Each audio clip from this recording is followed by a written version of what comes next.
everybody. I know people are still enjoying their lunch. Thank you guys for being here. We got a great turnout for this, which means you guys are all thirsty to be educated by JP the Geek. So I want to first of all just thank you guys for being here. I want to thank our sponsors, Chick-fil-A. I know you guys are enjoying that right now. Guild Insurance. So very you guys are in for a treat today. I mean, we started this last year. We did 3 of them.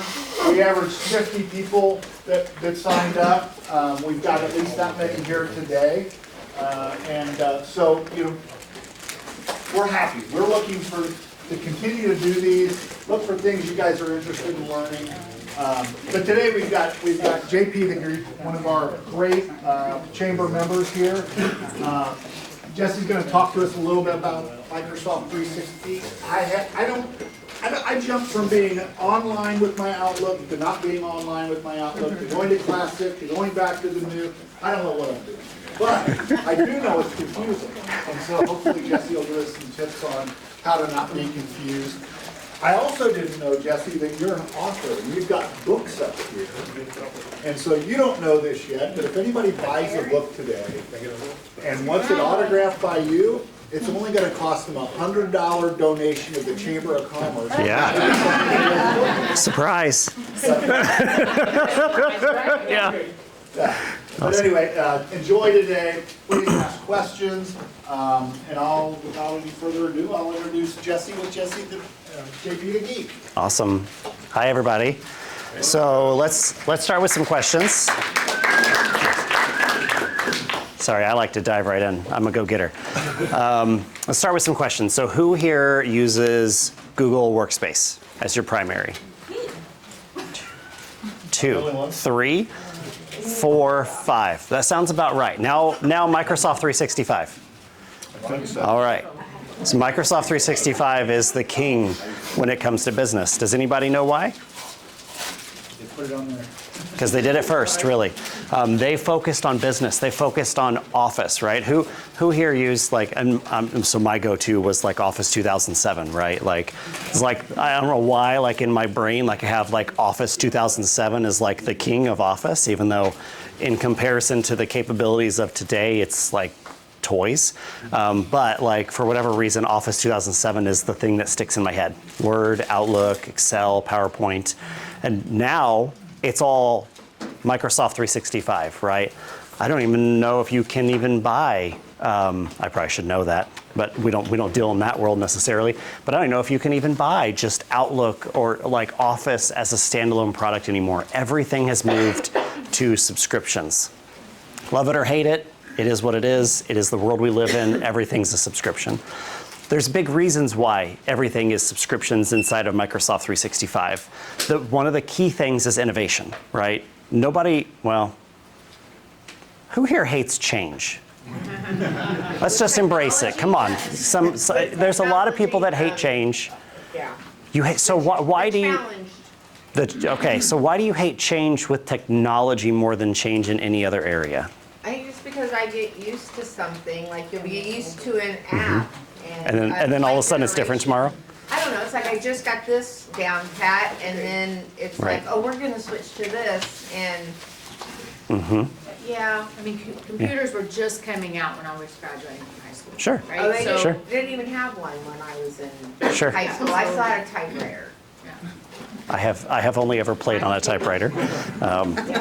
I'm 37. And I am already hitting the point where like, I don't want a new phone when a new phone comes out. And 10 years ago, that was never the thing. A new phone came out, I wanted it. A new operating system, a new iOS comes out, I wanted the beta. I wanted to be on it right at the beginning. Now, I want the delayed. Like a new phone comes out, I don't care. I don't want a new phone because I don't want to have to change to a new phone. A big part of that is like the shift in my mentality of like focusing on the things that matter and not playing with the toys, not playing with the shiny things.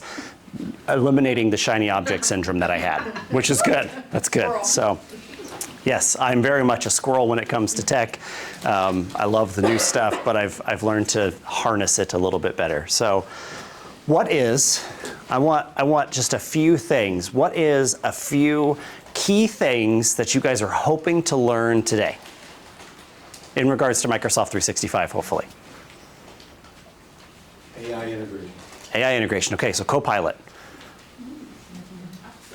All right. What else? I need 2 more things.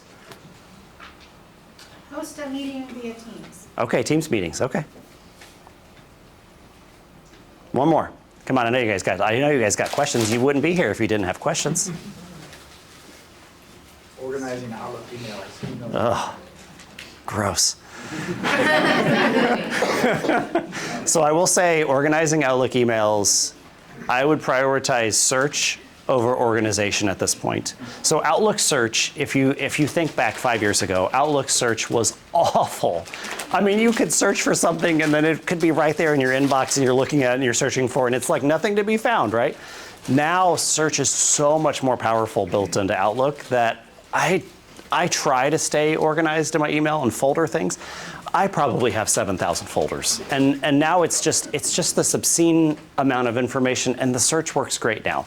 So I would prioritize search over trying to battle to stay organized because the search works well. Another thing that works really well is whenever you just go to Copilot online and you do the search there. Now you don't have to have a Copilot license to use this search, but it's just the Copilot. I'll show you guys in a little while. There's a Copilot window where you can search and it will search everything that you have access to. It'll search documents, SharePoints, Teams, stuff, files, your Outlook emails. It'll search everything, and that search is powerful.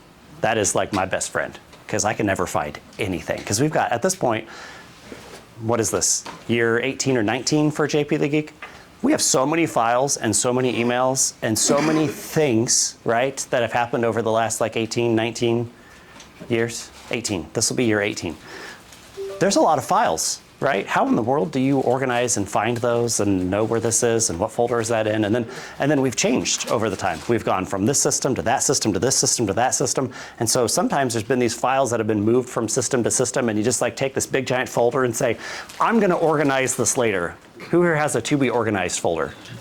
Right? It's the worst folder that should never have existed and I should have done it right the first time, but I probably have 7 of those. But search is king. All right, so we've got Copilot and we've got Teams meetings, and I addressed your Outlook issue, your search. Okay, so I'm a hands-on goer with demo. I'm sorry if you guys can't see it over there. The rooms are not interconnected with the screens, so you'll have to, this is what we got, sorry. All right, so I'm gonna go through the PowerPoint version of this quickly, and then we're gonna dive into a hands-on demo, and then we're gonna go into questions. And I'm gonna try to go quick because I wanna get to your guys' questions. Is that cool? Everybody good with that? Ask questions as we go, please. Just raise your hand, interrupt, and then we'll redirect and we'll come back, okay? All right, so I'm gonna focus in the PowerPoint mostly on Teams. And I'm gonna focus mostly on Teams because Teams is such a critical integrator of everything inside of Microsoft 365. Teams used to just be like Skype, right? Chat and video calls. And now Teams is, they just keep adding more and more and more into Teams to make Teams your main hub for almost everything, which is really cool and really convenient and very helpful. So Teams, in essence, is a collaboration and communication platform that brings together chat, video conferencing, file sharing, integrated productivity tools, all in one workspace, designed for businesses and teams of all sizes, streamlining remote and in-office collaboration by integrating with all the other Microsoft 365 apps. So if we go back to Office 2007 days, right? Oh, I have a whiteboard. Oh, I love whiteboards. Didn't even know I was gonna have a whiteboard. We had Outlook, right? And Outlook lived in this bubble. Outlook didn't really touch anything else. Outlook was email, right? And then you had, we'll say PowerPoint, and then we'll have Excel. And then you eventually had this awful thing called Skype. We'll just do a little sad face there for what that became. And it was all these separate things. And what has changed with Microsoft 365, because Office was Office back then, right? Outlook connected to Outlook was just your email client, but it connected to things like, wow. Exchange, or Gmail, or other email providers, right? So Outlook was just your email client. Now what they've done with Microsoft 365 is they've said, let's integrate all of this to streamline operations for businesses. So all of this, everything is now interconnected and interwoven. You create a Word doc, Teams has access to it. Copilot can read it. Copilot can help you answer questions. It can make it better. Copilot integrates in throughout everything. But what they've done is they've turned all of this, and there's a whole lot more. There's a whole lot more to Microsoft 365 than these, well, this one doesn't exist anymore. That's now Teams, but it's not now Teams. This died, and they built a whole new one called Teams. Everything's interconnected and intertwined, which is where the magic comes in. Because there's nothing more awful than having completely separate everythings in a business, right? The more data, the more things that you can get together in one system, the more efficient you become, the more streamlined you become, and the more productive everybody becomes. And when you can make everybody just 10% more productive, 10% times, well, I'm gonna say times 20 people is a 200% gain in efficiency, right? So 10% is a massive amount of, there's a chair thing there. 10% is a massive, I'm gonna scoot this up a little bit so I don't do that again. Yep, there's the train, all right. 10%'s big, right?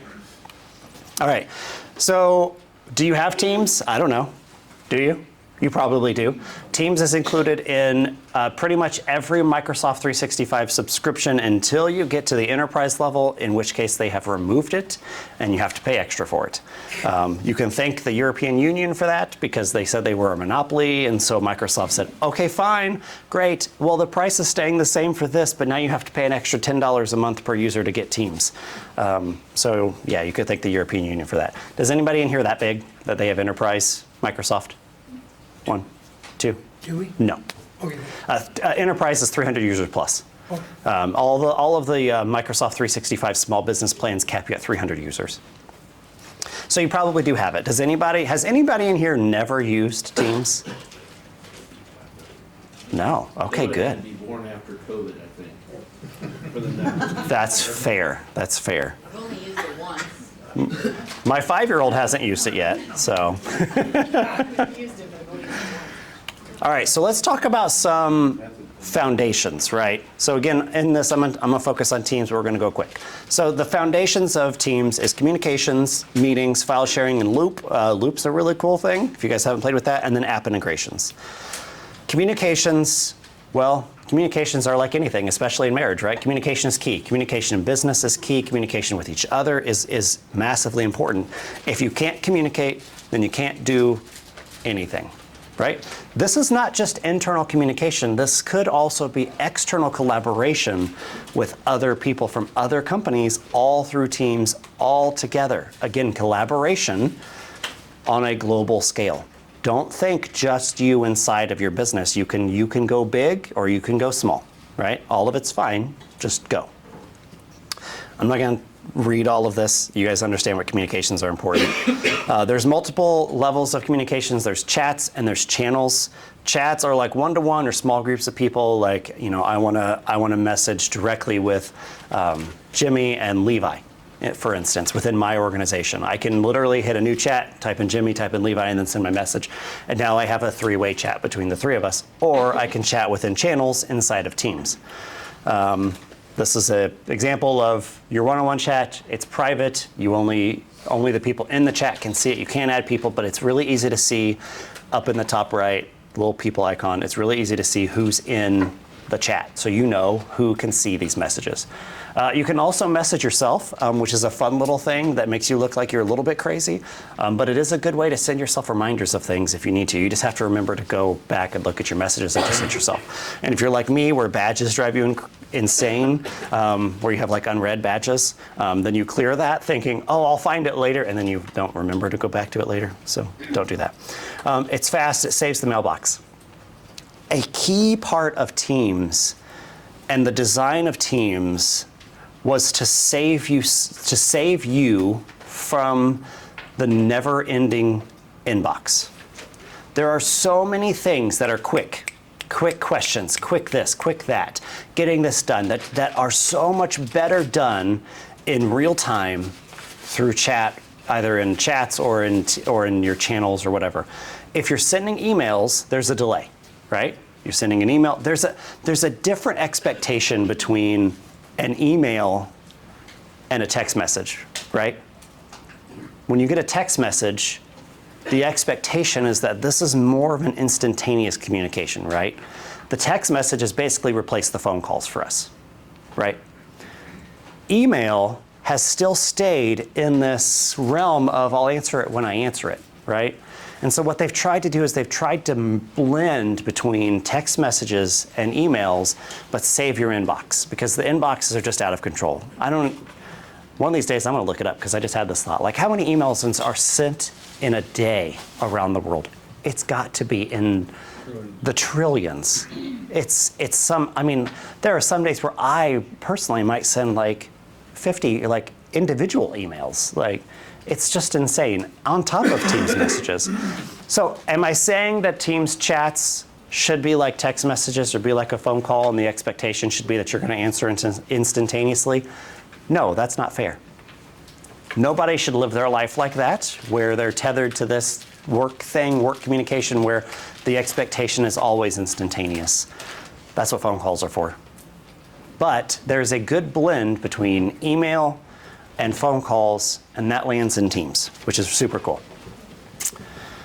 Okay, so Teams and channels. So we talked about chats. Chats are one-on-one. Teams are, well, teams of people. It gets really confusing whenever you're talking about teams and teams, because you end up saying the word teams way too many times, and it's really hard to explain, and then you get caught in this loop of explaining what teams are in teams. And anyways, I won't go there. But inside of teams, there's a concept called teams. A team is a team of people. Channels are sub-channels inside of those teams. For instance, let's go Acme Org. Inside of Acme Org, you could have, so whenever you start teams, you start with one, we'll call it Acme Co. And then you end up starting with one general. So this one here could be safe to assume that everyone that works for Acme Co. has access to this channel. This is pretty much a standard, right? You need a way that you can communicate quickly and efficiently with every single company, with every single employee that works for Acme Co., right? That's great. You just tag at general or at channel. Yeah, you can't read that. That says general or channel, whatever you want it to say. That says general or channel, whatever you want it to say. And then we could say we've got some extra ones here. And this guy here, I'm going to try to draw a lock. What do you think about my lock? It's not bad. I'm not an artist. This is a bad example. HR should be a team, shouldn't be a channel. But anyways, this guy here is locked. So this one here could only have 3 members. This one here, to be added to this channel, they have to be a member of this team, but not every member of this team can see this channel. Does that make sense? Yep. Okay. Pretty easy concept. So that's teams and channels, okay? You can create a plethora of those. What I recommend from the start, if you guys aren't using this, what I recommend is lock that bad boy down. We don't allow anyone in our organization to create teams or channels. They have to go through our admins. And when I say our admins, like internal IT admins. We locked that baby down because at one point, our organization of like 18 employees had like, I don't even know how many, it was like 180 teams and channels or something. And it was just like this insane number for our little business, right? And so lock that baby down from the start. Create a structure, plan it, and then build it out from there, consolidate things down to where it makes sense. And then when somebody needs something new, they go to IT to then have a new team or channel built. Because then what that's gonna do is you're gonna get another perspective, right? You're bringing your business need of, oh, I need this channel for this thing. And then you're gonna get a different perspective of, oh, well, these already exist and you don't have access to them, so maybe you just need added to this. Or maybe this makes more sense, or what you're asking for is a channel, but that doesn't make sense there, that should be a team. You're getting the expertise of the IT professional to be able to look at the whole big picture with you and then build it well. So, yes? So would this be a great, I mean, I just use like text threads for each of my centers and the staff in the centers, but we always have to create a new one when a team member is added or a team member is left, or. Oh, yes, so you would should be this using able Teams to 100%. Easier, Yes. and I can add and subtract, and I just delete the people, add the people, Yeah. and then they're. Well, they have to have Teams. They have to have your Microsoft 365 account. So if they don't work there anymore, then they don't have Teams. They don't have access anymore. Yeah, So, my care staff wouldn't have it, so, but, okay. yeah. You could create, so for them, what I would do is I would do like basic licenses where you could still use Teams, but they're not getting the full like Microsoft 365 license. They're getting a lower level of license. But you can still keep all of that business communication in a business communication platform. I have personal issues with like communicating business stuff on personal devices and like the expectations of that, and especially if companies aren't paying that person for that personal use of their device. But plus, I think business should stay business. They should stay in a separate little container. But that's my personal opinion. That's another seminar. That's another seminar, yeah. Yeah, so this Teams versus channels is a challenge to me as I'm trying to organize it. Acme Company is my big company. And then in my case, I've got two major divisions, the rotational and then my other thing. Those could be two teams. Yes, those should be two teams. And then underneath those teams, do I have sub-teams of? You have channels. People who work on, so underneath each team, there's multiple channels, and each channel might be a different project, or like you say, an HR or something. Could be. that we're It doing. depends. The different people designed to different products or channels. But I don't put sub-teams underneath a team. There are no such thing as sub-teams. Okay, good. It's just teams and channels. Okay. So there's a lot of it depends, but that's where you need to just sit down and map it out. So for instance, we would sit down and map it out with you guys and map out like how you want this. Because there's a lot of it depends with how you want to build your teams and channels. Are you wanting individual channels for individual projects? Because then my first question would be, well, how long is that project going to live? Is this a 1 month or a 2 month project? If that's the case, then no, I wouldn't create it as its own channel, because what are you going to do with it afterwards? So for me, I would create a projects team or a projects channel inside of an organization team, and then I would have folders inside of there for that organization structure. Projects and sub But- for the individuals. Yep, but there's a lot of it depends. It's all highly variable. All right, I'm going to skip some of those.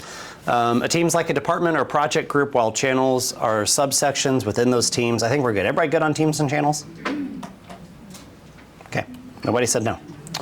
All right, Teams virtual meetings. Who has not ever been in a Teams virtual meeting? 4 people. Okay, Zoom? You've been on Zoom. You've never been on Zoom, or you have? Okay, almost the same thing.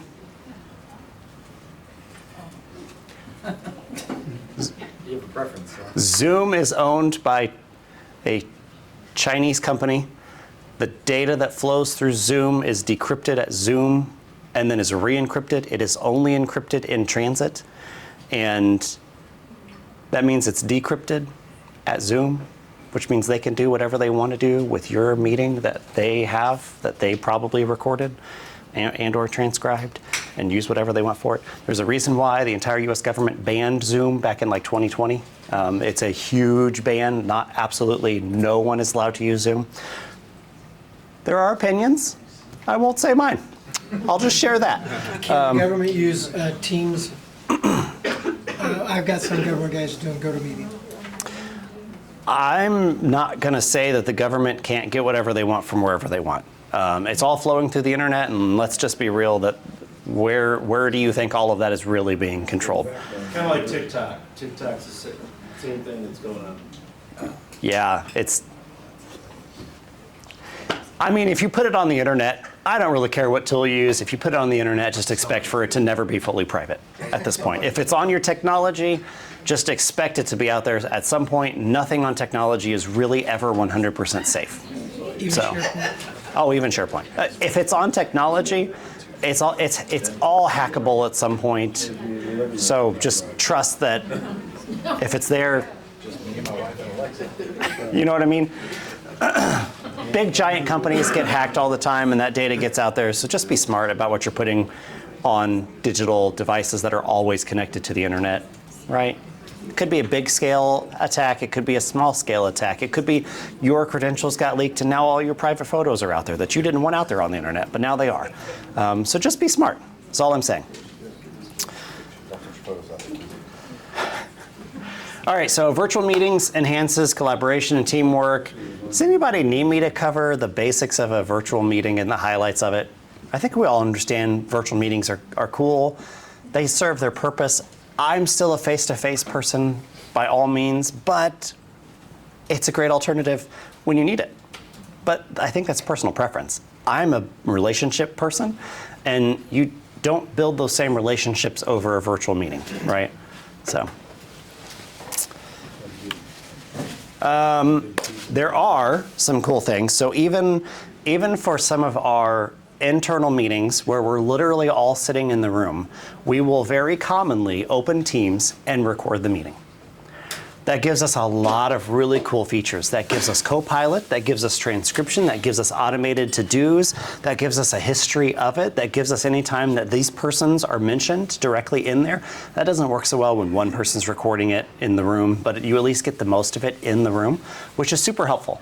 So even if you're doing an in-person meeting, if you have Copilot, there's some really cool features that you can get by just recording the meeting that you're in, because it can automatically create to-dos, it can summarize the meeting, you can go back to it, and now you've got a recording of it. Most of them have a preset standard. I think it's like 45 days or 90 days. There's a preset number of how many days it keeps the recording, and then it automatically purges them if you don't go download it and save it somewhere, just so everybody knows it doesn't keep your Teams meeting recording forever. Unless you go save it to save it forever. But I would do that intelligently because that's a lot of really big video. So, a lot of AI in Teams meetings. There's a lot of other really cool AI that's not necessarily in Microsoft 365 yet, but there are in other platforms. So organizations that are probably a little bit bigger, there's some really cool AI products out there that will actually listen into your meeting and give you real-time insights into suggestions of things that you should say, or how it thinks the sentiment is of the party that you're selling a product to. There's lots of really cool AI out there that's like real-time thinking and processing the meeting that you're in, and then giving you real-time feedback about, hey, that option that you gave didn't really seem to resonate with them. Maybe you should try this option instead.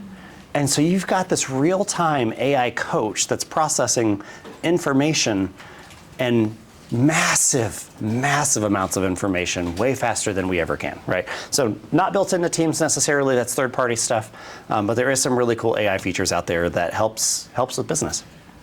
All right, let's see where we're at. Common use cases. So on that AI though, you did an AI lunch and learn Yeah. a while back. Are those meetings, I know you just said anything you put on the internet, assume it's out, but in this instance, is that transcription and that information that's being discussed in that meeting, is that protected, or is that open to help educate the AI for the next meeting for the other competitor? So, personal ChatGPT accounts, 100%, whatever you feed it is being used to train it. Probably could spit out your information anywhere else. If you have the paid versions of ChatGPT, you can go in there and you can turn off the learning, where you're toggling a switch saying, don't learn from me. I trust that, I think, about 85%. I still don't feed it information that I don't want it to feed to anybody else. Period. End of story. Even if it's turned off. Now here's the difference. Microsoft is, how do I say this? They are obscene about their security and their privacy. It is a massive critical thing for Microsoft to make sure that what you have in your Microsoft 365 environment is secure and private, right? Because think about what you could have in there. You could have all of your contracts. You could have ACH authorization forms. You could have bank account information. You could have your insurance information. You could have personal information. You'll have your tax returns. You'll have HR documents for every single employee that you have, right? You've got all this stuff that's stored in Microsoft. It's stored in SharePoint, right? Everybody, I mean, there's billions of data stored inside of Microsoft's ecosystem. That if that were to ever get compromised, think about what that would do to Microsoft. It would be massive. So their security and their privacy is almost unmatched. It is top notch, and they take it very, very, very seriously. So now who here knows about Microsoft's relationship with ChatGPT or OpenAI? One person? So Microsoft is like a huge driving force for OpenAI, which is who owns ChatGPT. Huge. Huge enough that whenever OpenAI board decided to fire whatever his name is, Altman, that was the CEO that like came up with the whole OpenAI ChatGPT thing, which was dumb because the guy's a brilliant genius. He may be weirdo like Elon, but whatever. Usually brilliant geniuses are kind of weird, right? They had enough influence that he's now the CEO again. Let's just say that. They have invested probably trillions of dollars into that. So what you have now is you have inside of Azure and inside of Microsoft 365, and what you guys know as Copilot is OpenAI. It is ChatGPT. So what you'll notice is whenever they release a new version like 5.2, like you'll notice like Copilot in there in little places will be like, oh yeah, ChatGPT, OpenAI or GPT-5 is available. Ironically, about the same time that it's available for everybody else. So it's the same engine. The difference is that OpenAI's runs on Microsoft servers inside of Microsoft's environments and is already preset not to learn from anything that you're doing. It doesn't learn that information from anything inside of Microsoft. It learns that information from all the people using the free version, to put it simply. Is it learning from previous meetings of your own? So, You know what I'm saying? Yeah. I'm just trying to picture, we're talking strategy, let's call it marketing, right? Mm-hmm. And we have a meeting that's transcribed, and then we have another meeting later. Is it capturing that and helping us with that next meeting? not really. When they first started bringing out Copilot, there was no memory. It was session to session. There was no memory. It was the biggest hurdle of what prevented me from moving my ChatGPT and moving strictly into Copilot. Because my ChatGPT, I can ask it to describe my business and me, and I can have it write me a 20-page book, and it'll write a book all about me and my business and what we're doing and where we're going and what my directives are and what my drive is. And right, ChatGPT knows me probably more than anybody. But it knows what I've told it. It doesn't know anything I don't want it to know. And that's really key. And so Microsoft inside of Copilot has started where it now has memory, is what that's called. It is still not all the way throughout everything. The key pieces that makes it different, where it does kind of have a memory of who you are, is in the ability to search your documents, right? So if you've got your business plan and you've got your mission statement and you've got your whatever, you've got all your documents about who you are and what you want to be and what your drive is and who your target market is and all that stuff, right? You've got all these documents in there. It can use all of that information that you have, that it has access to, and it can use that to kind of help drive something. But memory for it is coming. It does have it now where you can turn it, I think you have to tell it to turn on. I honestly haven't played with it a lot because I still love my ChatGPT and I don't use my Copilot for that. I use Copilot for things like help me do this in Outlook, or help me do this in Excel, or find this file, or update this document for me. Stuff inside of the apps. So, but it is coming. I believe that they are going to keep moving towards that direction. Excuse me. How deep does it dive into those apps? I mean, for instance, if I'm having trouble with an Excel formula to concatenate some information, will it assist me? Oh yeah. Oh yeah. It'll either tell you how to fix it, or it'll just fix it itself. The other day, I wanted to.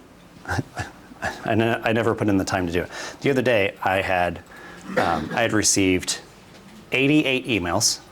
44 of them had invoices attached to them, and I wanted it to just go through my inbox, and I wanted it to save all of the emails from, it was from Cloudflare. It had invoices attached, and all of them had the same date. It was Cloudflare invoice and the date. Well, I had bought all 44 domains in one day.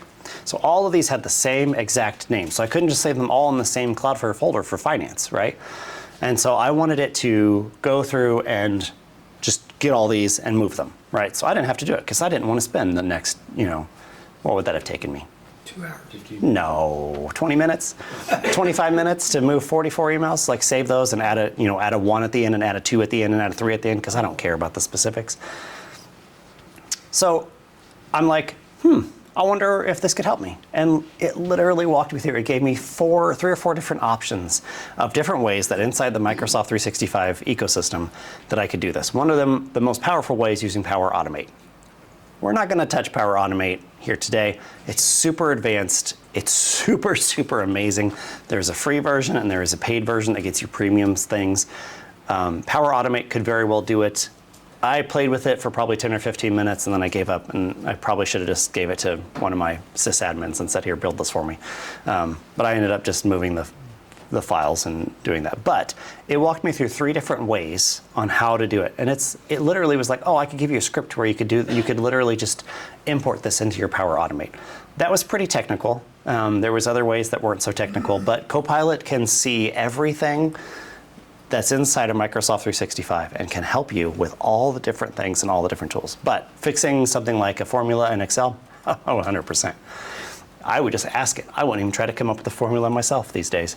I would just say, I need a formula that does this. And it'd be like, great, here you go. Copy, paste, boom, done. Like, I wouldn't even play with formulas anymore today, not with AI. Okay, questions? Did you say you like formulas? I get it. When you talk about it being able to go through your files, they have to be in Teams in order for it to see that, or is there like a line of code that can go somewhere else that Copilot to be able to have access to other files on your computer? Is it just in Teams? So it needs to be in Teams or SharePoint or one of the other resources that it has. So it does. There are connectors where you can connect like Dropbox and Google Drive and other things. I don't think it will do your local files. I could be wrong. It does my network drives. It does network drives? Drive it will do. Okay. Yeah, I knew it does Google Drive and Dropbox. He says it'll do his network shares, so it could very well. We don't have network shares at all, so I've never needed to test that, and I'll just be honest, I don't do tech work like at all anymore, so I just get to have all the fun doing stuff like this. So I haven't actually had the need to try to see if it could do network shares, but he says it could do network shares. So I imagine if it has access to it, then it can search it. Now, the parameters of what you're wanting it to search for, if you have 30,000 files, it's not going to search all 30,000 files every time you ask it something, right? You need to give it good parameters of what you're looking for, where to look for something, or you need to be specific. The more specific you can be, the better. Now, Jesse, yeah. I've had it where I've had to say, okay, I knew the answer was wrong. I can't find it. I said, I know it's there. And I tell them more about when it was, what happened, where it was, go look harder. Oh, yeah. And it'll go look harder. But it doesn't always look deep Right. on every question. Yeah. Yeah, it can't search everything every time. But yes, it is often wrong. AI is often wrong. Often. I would go off the premise of I'm expecting this answer to be wrong until I have verified that it is right. That's the best premise to go off of with AI. It is super powerful and it can save you a lot of time. Your prompt generation is super critical. This isn't an AI one, so I'm not going to go too much into that. But Copilot is the same thing. How you tell it what you want it to do is super, super important.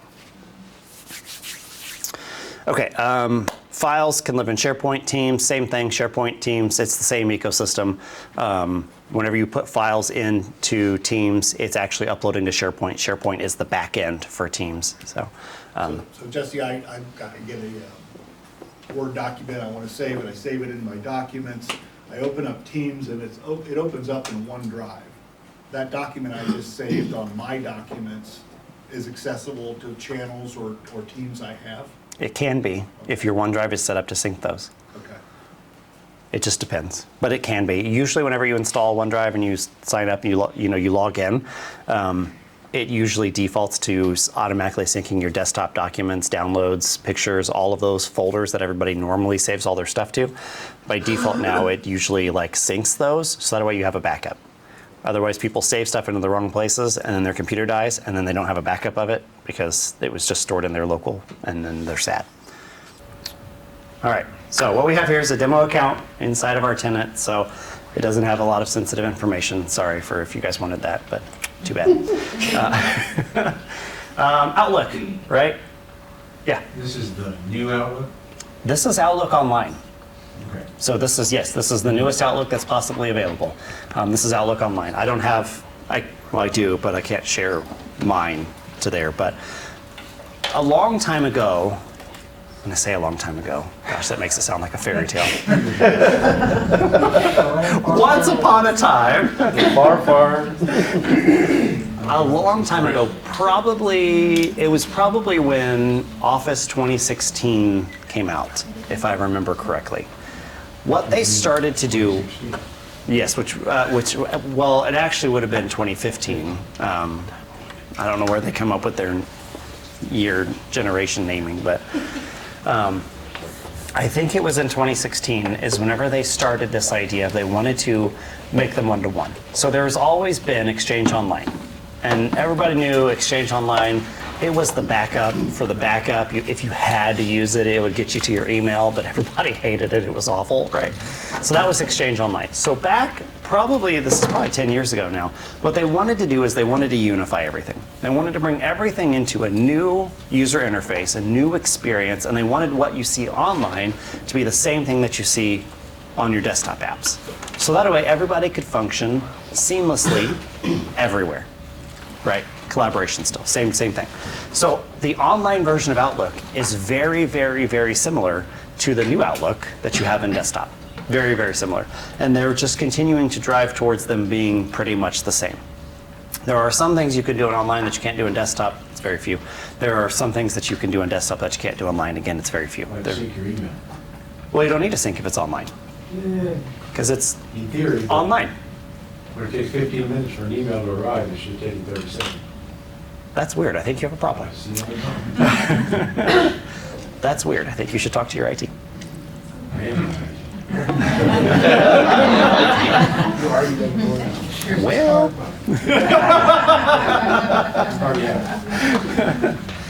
Anyways, Question, yeah. so does anybody else seem to have a problem syncing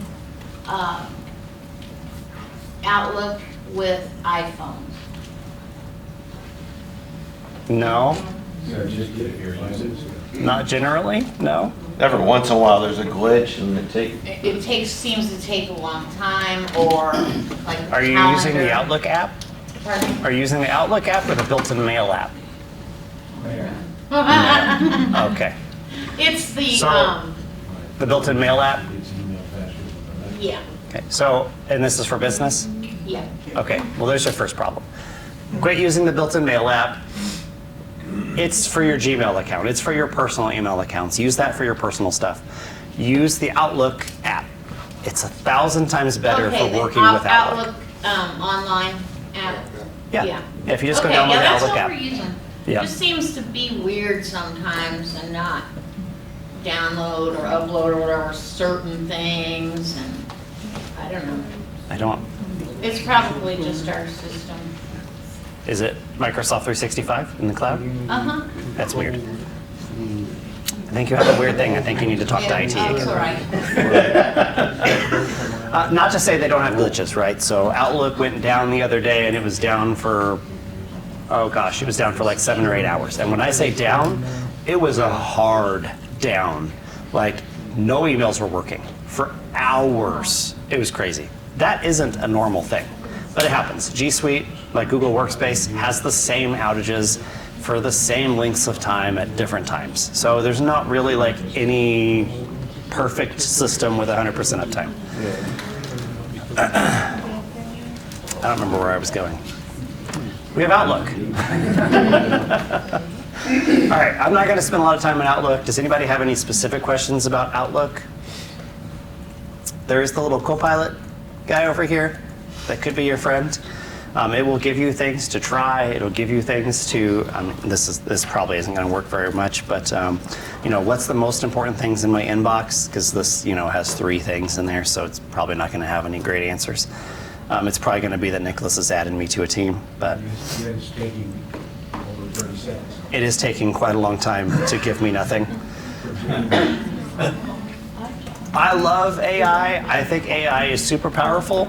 I think it also sometimes can be a piece of crap. It is what it is. I use it for when it's good and don't when it's not.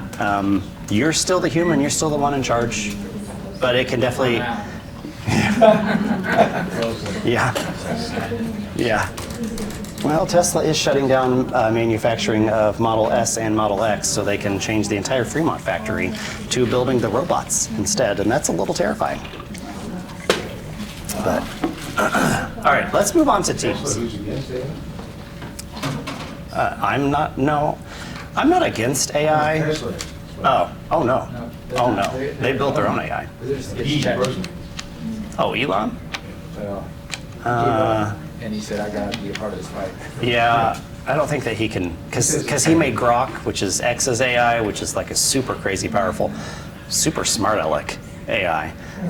And then Tesla has their own AI, and they're building their own AI robots. My wife told me last night, she said, I don't want one of those. And I was like, oh, really? She goes, I don't want one of those in my house. I said, I get it, like, because it's a humanoid robot that can cook and clean and kill you, like. I know. I'm like, how many lines of code do you think are preventing what? I know. Anyways, can everybody see this? I know it's in dark mode, and that's really hard to see, and it's probably really small. I can probably make it a little bit bigger here.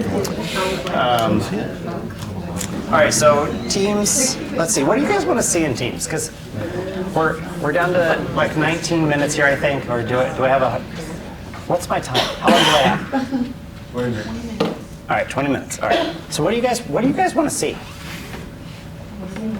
There's so many things I could show you.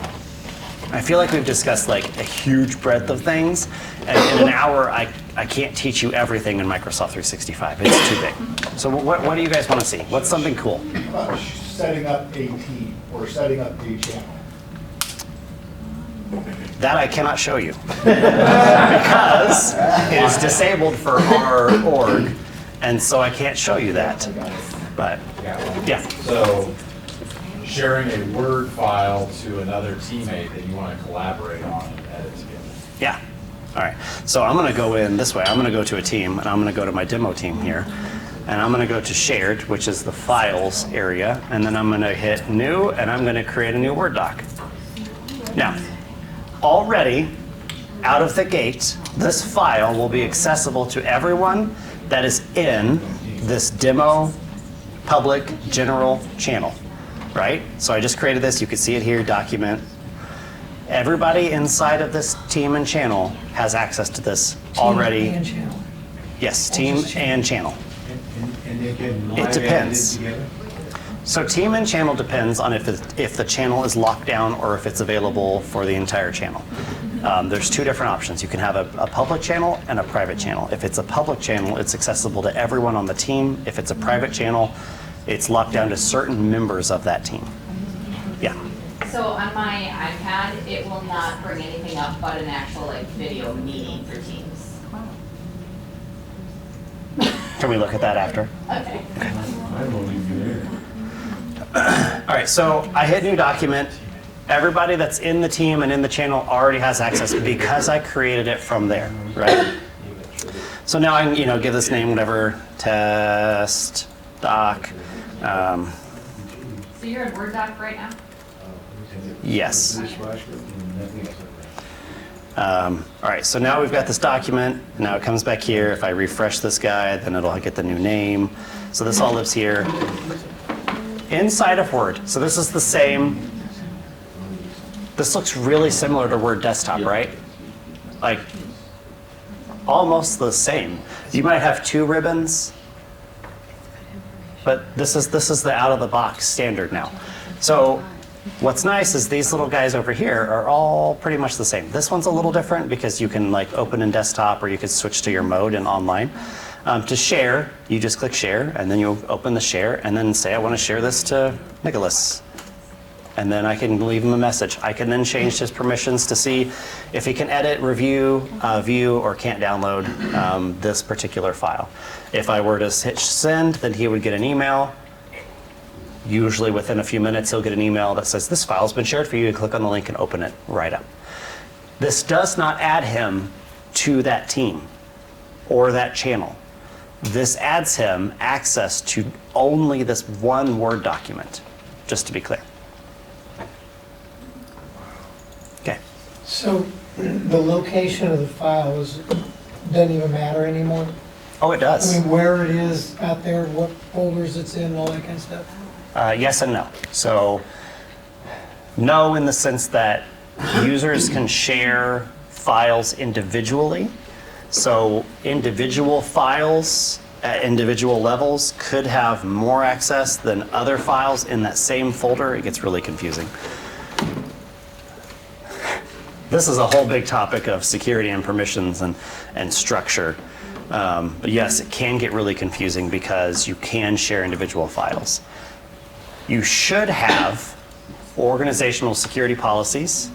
You should have, so when I say policies, I mean like those paper policies where you say what users can and cannot do on this technology or with these files or with this data, right? Your processes and procedures, you should have those paper ones, but then you should also have the technology on the back end to back up those policies, right? So if you're saying that these files should not be shared with external users, period, ever, right? Because you never know when, I'm gonna say Betty, when Betty goes to this super sensitive Excel spreadsheet of all your clients and all this super sensitive information, and she doesn't realize what file she's on, and she goes up to there and she clicks that wonderful share button there, and she shares that out with Jay here, because she thought she was sharing a spreadsheet for just that customer, and now Jay has access to the spreadsheet that has access to all of your customers.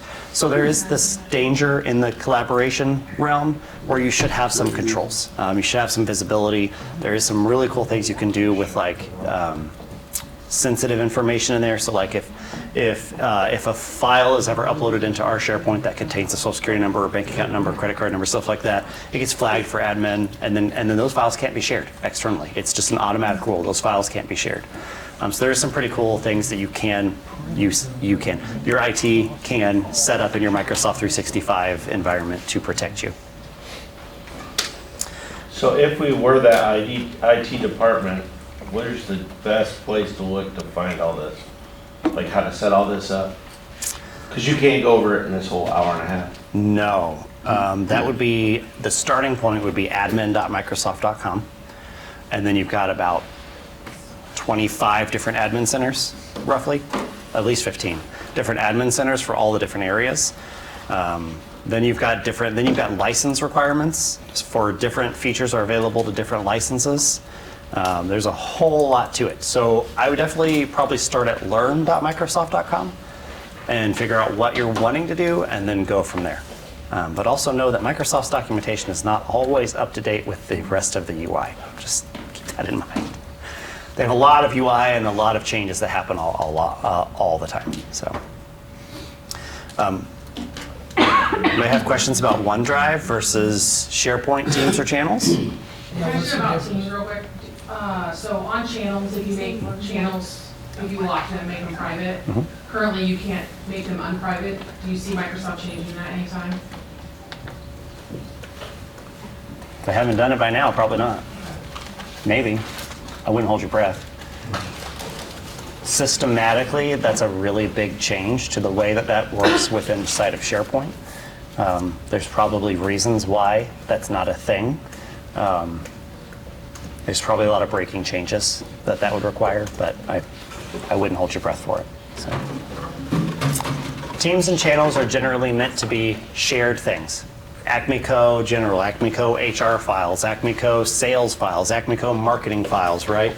Those are meant to be shared amongst different team members. OneDrive is your private little area, your personal area for your documents that isn't necessarily needing to be shared, however, can be shared the same way. Same share button, same, you can share folders, you can control permissions within those folders. Please, please, please don't use a shared OneDrive as like your company files. See it all the time and it's a nightmare. Where it's like, oh, well, that's Betty's account and Betty just had everything, so we just shared Betty's account with everybody else. And so anytime somebody new starts, you have to log into Betty's account and you have to share this OneDrive folder with that new person. That is what SharePoint and Teams and channels and all of those, that's what those are for. OneDrive is SharePoint, Teams and those channels, it's all SharePoint. It's all running off of SharePoint. SharePoint's the back end for all of it. But OneDrive is primarily your private little area. Teams and SharePoint and channels and all of those are meant to be your we're going to collaborate on these things. So think about it like your teams of people. When you share, you have different levels of sharing, whether it's in the OneDrive or the SharePoint, and you can say this link will work with anybody that has a link and has others. Well, this link that works with anybody that has a link is very dangerous. But sometimes it's like the only way to do it for a particular file is just to get through it. But then I don't want it to really remain that way the rest of my life. Not for a big folder or a big directory, but just a file to get through it. Is there a way to say, okay, we're going to do like a security change and wipe out all the shares of a certain type throughout the entire system, so people that really need it will call and complain, and you can give it back to them later? Probably. That'd be a good thing to do. I don't know. You I should just open a got done ticket. with a big project. I don't know the answer to that question, but probably. I'm going to assume that there's probably a way to see what's being shared, especially what's being shared externally. The internal will be a little harder, but I'm sure there's a way to see what's being shared externally and be able to manage those. So. All right, what else do you guys want to see? Currently, you use Dropbox for all my files. Is that something I should move to something else, or does it? Do you have Microsoft 365 already? Yes. Why are you paying for two? Because I'm in a franchise, and they update fees for that come through over there, and I don't even get to see it. Oh, so your Microsoft 365 is provided by the franchise? Yeah. See, you're in a weird situation where do I want my files to live in their ecosystem? And if I ever leave them, then I have to make sure I download all my files and get them.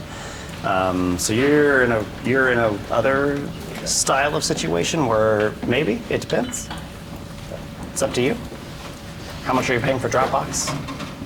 You know what I mean? Like there's, sorry, rhetorical question. You know, it's just all the things to consider of like what's best where. There is advantages to having everything in Microsoft 365, but there are also connectors if your franchise or allows your Microsoft 365 tenant to use those connectors. You can use a connector to connect your Dropbox, and you get all the same features. It's just pulling from Dropbox instead.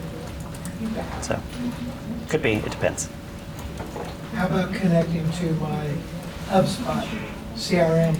Because right now there seem to be connectors for Microsoft Dynamics or CRM, but not HubSpot. Salesforce, but Yeah. not HubSpot. Yeah, I don't know that there is one for HubSpot. There's not. So, when Microsoft and HubSpot decide to make one, you'll have one. Dynamics is there because Microsoft owns Dynamics, so they're always going to have the best integrations, hands down. So, the search screen I was talking about, I don't know if you guys saw me click that or not, but if you click on your little dots up here, it's this Microsoft 365 Copilot that brings you to this area here where you can do like everything. So this user has the premium Copilot license, so you're seeing more of what it can do. There's a ton that you can do in here, but this is where you can search for files and you could chat with it. You could do a lot of really powerful stuff in here, but you have to have the Copilot license to be able to do the advanced features. What else do you guys want to see? Did I cover? We'll talk about your iPad Teams issue. iPads. Oh, we're going to track you over here. Yeah, we got a few questions for you. The general public doesn't probably hear. Okay. Come on over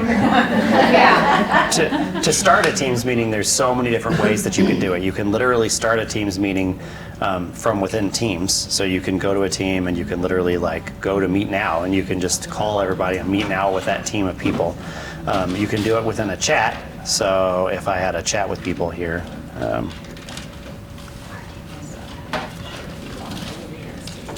I don't know why Ika didn't come up. So if I'm in a chat with people, then you can see this little Meet Now guy pops up too. So you can have instantaneous meetings there. You can also go to your calendar, and whenever you're adding calendar events in Outlook or within Teams, you can then click and you can make it a Teams meeting, and then that will make it where the join button is there. So, super easy to create and join Teams meetings. It's kind of embedded all over the place.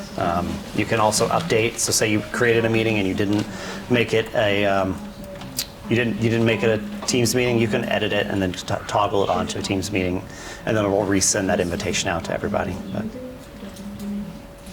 What are the symbols next to the word search? I've never seen those. where are you at? Well, the search, right there, the search button, Those are and then Apple. parentheses, there's symbols. Those are Apple keyboard commands. Search, it's like the command. I don't see search. Oh, up there. Yes, those are Apple. Those are Apple. So Windows has Control, like Control A. On Mac, it's Command A. Sorry. I couldn't find where you were. It looks like Chinese, right? Yes. So that's Option, Command, and then E. So yeah, that's probably one of the biggest things about Apple and PC switching is like all your keyboard commands are similar, but just a hair different. So anything else you guys think of that you want to see in the last few minutes here? Always open for questions. Anybody have any questions other than like not wanting to see something? There's like 20 million things to dig into. There's a massive ecosystem. Really the biggest thing is get in there and play with it. Is there a built-in maker within Teams? Yes, when you're in a Teams meeting, there will be, let's see if I can.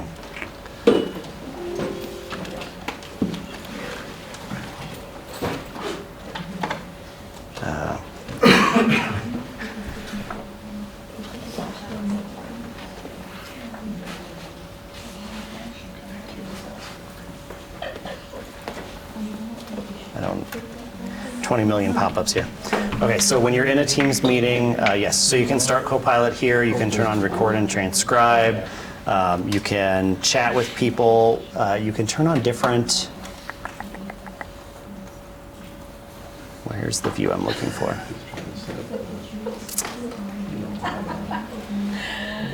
Okay, so I turned on Copilot and I turned it on, and so now what it's doing is it's transcribing the meeting. It's not recording the meeting, it's just transcribing the meeting.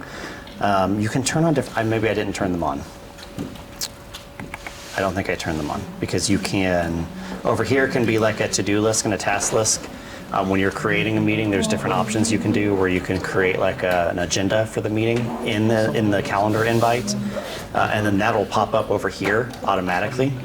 So this would be listening and then transcribing and then giving pointers and stuff kind of as it goes, but for the meeting, like to-dos and different things. But I think I don't think I turned on the, yeah, you can see the transcription. I don't think I turned on the other features. And this is a demo account that I haven't played with, so.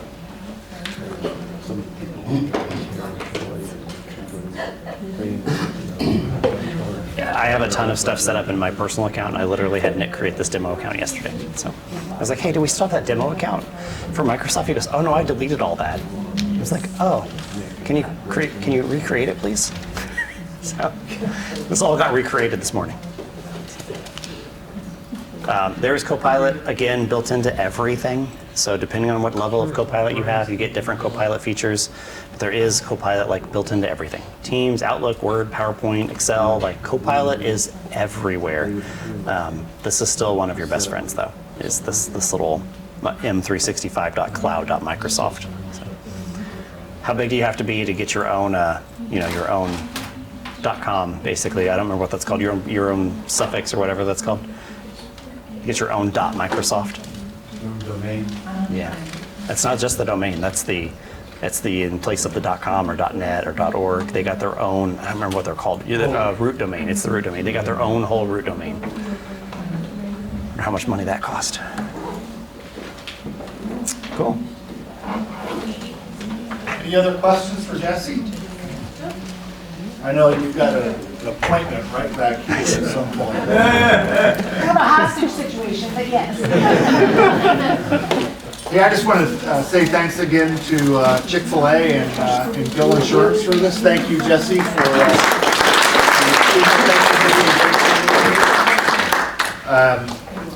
hopefully we all learned something today. Stay warm as you're exiting the building today. Everybody have a great weekend. And if you're super hungry, we've got a couple of extra lunches, so grab one on your way out. Thank you, everybody.